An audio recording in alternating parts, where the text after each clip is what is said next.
Hello my spooky crew and welcome back to my channel, or welcome to my channel if this is your first time here. My name is Alex and thank you for coming to my spooky corner of the internet. Alright, so aliens are not my wheelhouse. I'm not that deep into aliens or UFOs. I've done some research into UFO encounters and I've read Project Blue Book, and I'm not well versed in it at all. It is a level of understanding and science and all this stuff that I'm just like, not my thing.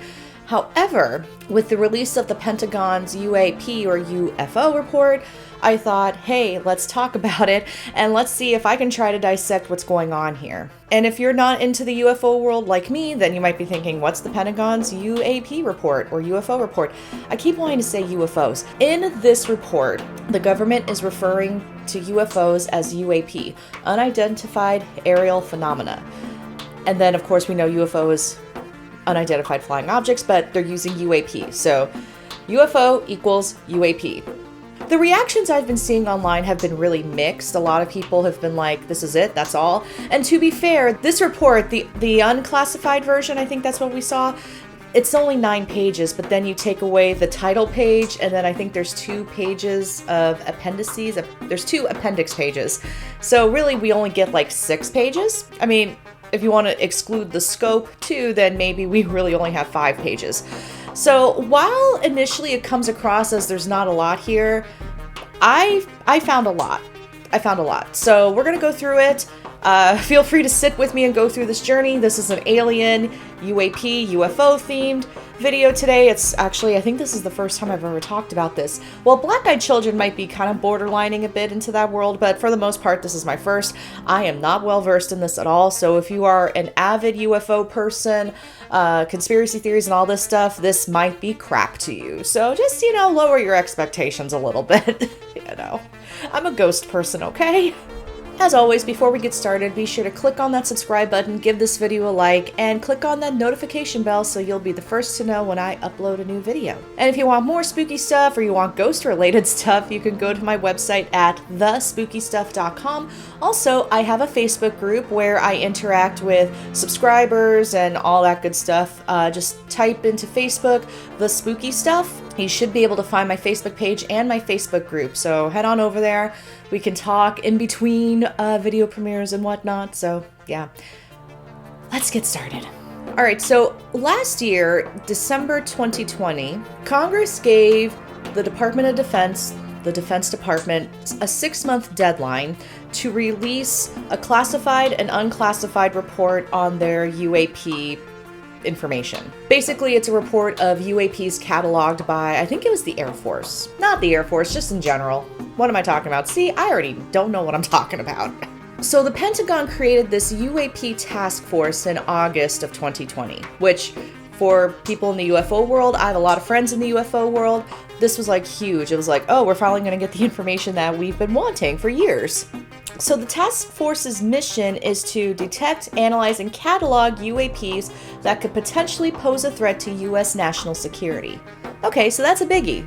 That's a big deal. That kind of takes this to a whole other level. Now, what do we mean by threats? It doesn't mean like, oh, we're going to invade Earth and take over. It's more of like, could this pose a danger to aircraft that's just flying in, flying in the atmosphere? Could this pose a risk to other aircraft that might be related, that might be around the UAPs? So anyway, that's so in case you didn't know what the origin was, yeah.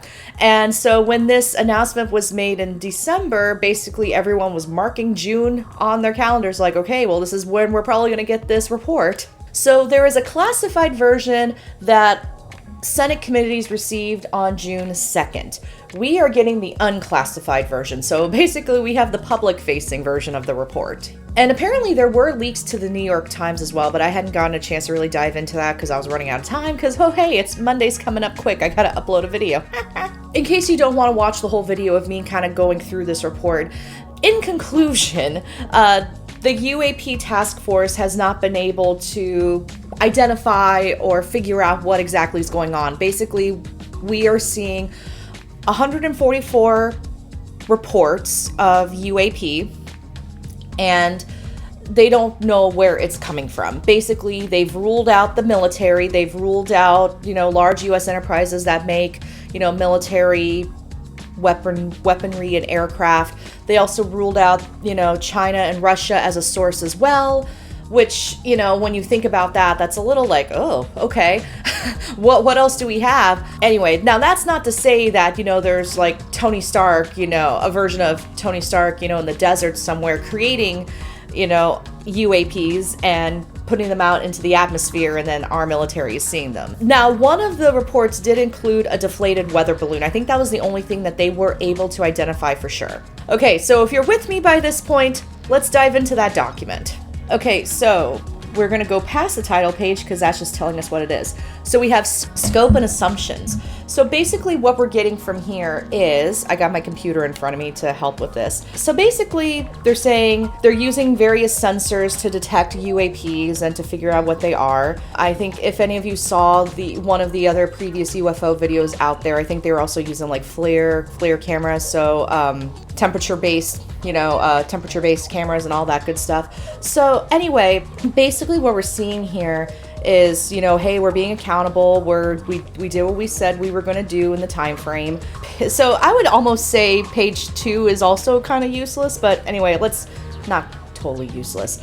But basically, so they're taking a look at reports between 2004 and 2021, and basically they came up with better processes to better capture UFOs or UAPs, and having a more formalized reporting system. Most of the UAP reported probably do represent physical objects, given that a majority of UAP were registered across multiple sensors to include radar, infrared, electro-optical, weapon seekers, and visual observation. So they were able to really use a lot of equipment to study these UAPs. What I found interesting was they said that the UAP was exhibiting unusual flight characteristics, which, I look at that and I'm like, okay, so what is a usual flight characteristic? I am not an aviation person. I am the granddaughter of an aeronautical engineer, but I don't know anything about that. Now, they did note in this report on this page that the observations that were made could be the result of spoofing, sensor errors, or misperception,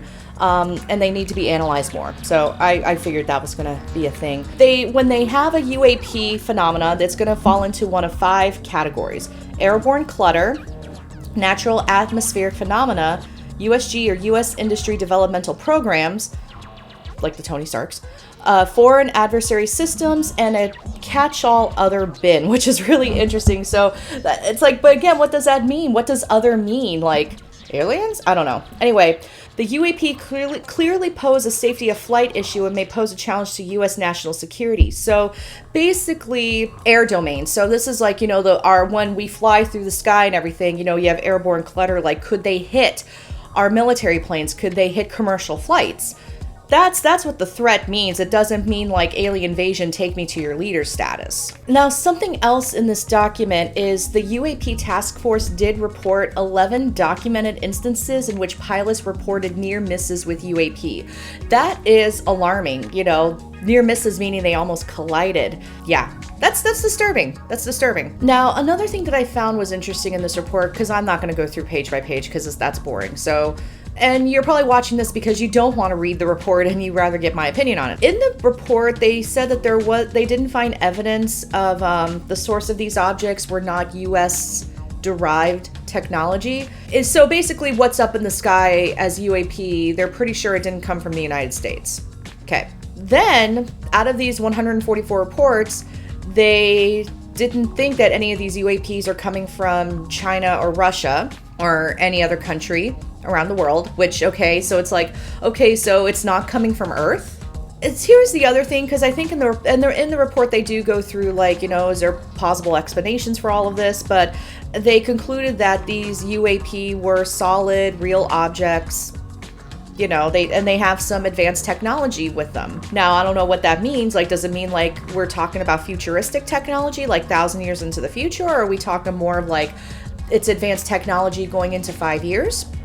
So the flight pattern thing is still sticking out to me, and I'm having a hard time really letting this go, because I'm like, well, what is normal flight pattern? Like, is the object able to do things that go against the laws of physics? So here it goes, and page 5 goes into a little bit more. So it's like some UAP remain stationary in winds aloft, move against the wind, maneuver abruptly, or move at considerable speed without discernible means of propulsion.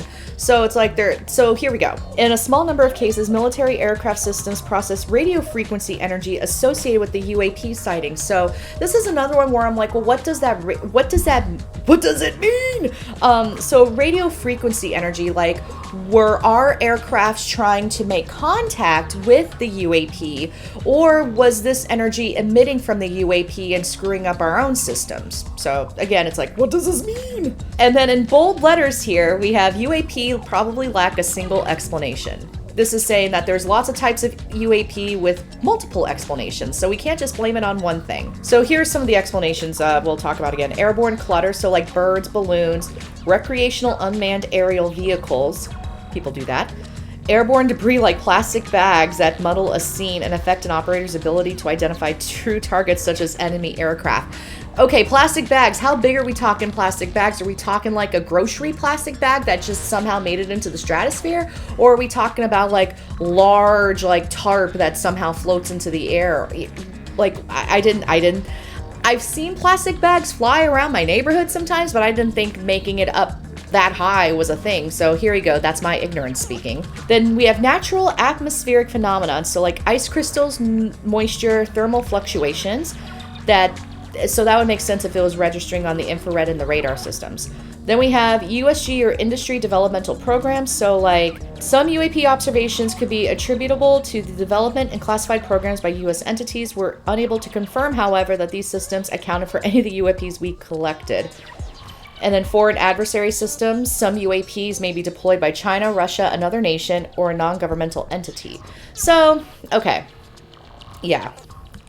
So there's lots of possibilities. This is a lot of them saying, we don't know what this is, but here are the possible explanations.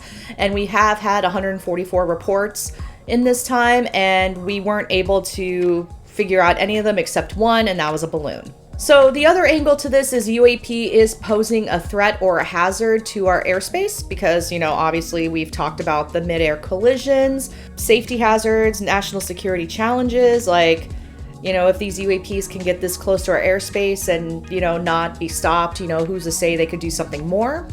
And another thing I've kind of noticed in here is like the UAP could very well be just bugs in their own system, like glitches in their system. Now, you might be wondering, is there anything in this report about extraterrestrials or alien visitations? Nope.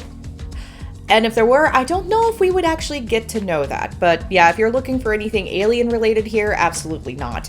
This is purely here's some weird stuff in the skies that's happening, and we don't know what it is, but here are some explanations, but we can't pin it all onto one explanation, so we don't really know what's going on. I would love to read the classified report, and I'm kind of wondering, will we ever see the classified report? Now, is the report ruling out aliens or extraterrestrials? I didn't get that impression. They definitely did not say that aliens aren't real or anything like that. Aliens just weren't, or extraterrestrials and all that stuff, that just wasn't part of the report. But what is still sticking out to me is the whole flight pattern thing. Like, what kind of technology are we looking at here that, you know, that these UAP can do the things that they do in the flight pattern? So after all of this, do we have a clear picture as to what's going on? No, we don't. So anyway, this is just my reaction to the UAP report as a ghost person who has a little bit of a curiosity in aliens and UFOs and UAP and that sort of thing, and just like, oh, you know, what's going on over here? And then, of course, with the report coming out on, you know, June 25th, this is kind of what we're stuck with. So really, we don't have a lot to go with, but I did find some nuggets in there that was interesting. So take with it what you will. Let me know what you think of the UAP report, because I would love to hear what your thoughts are. Could there be something more going on that the government isn't telling us? Oh Lord, I start to sound like a conspiracy theorist. I'm sorry. I'm really not. Well, maybe sometimes. Anyway, if you enjoyed this video, feel free to share it with your friends and family who also enjoy the spooky stuff, or aliens and UFOs and UAPs. And also, don't forget to subscribe to this channel, give this video a like, and click on that notification bell so that you'll be able to hear from me even after you subscribe. Also, feel free to go join my Facebook group. You know, we chat about spooky stuff, and you know, we just hang out, and it's a community of like-minded people, and I love it. So, you know, head on over there as well. Also, if you have made it to this far in the end, my episode of Haunted Hospitals will be coming out in a few weeks on Discovery Plus. I think I figured out the date. I think it's going to be June 9th that the episode is going to drop on Discovery Plus. So, woohoo, exciting. I'm terrified because it's a very personal story that I never thought would make it to the public. Thank you all so much for watching, and I'll see you in the next round.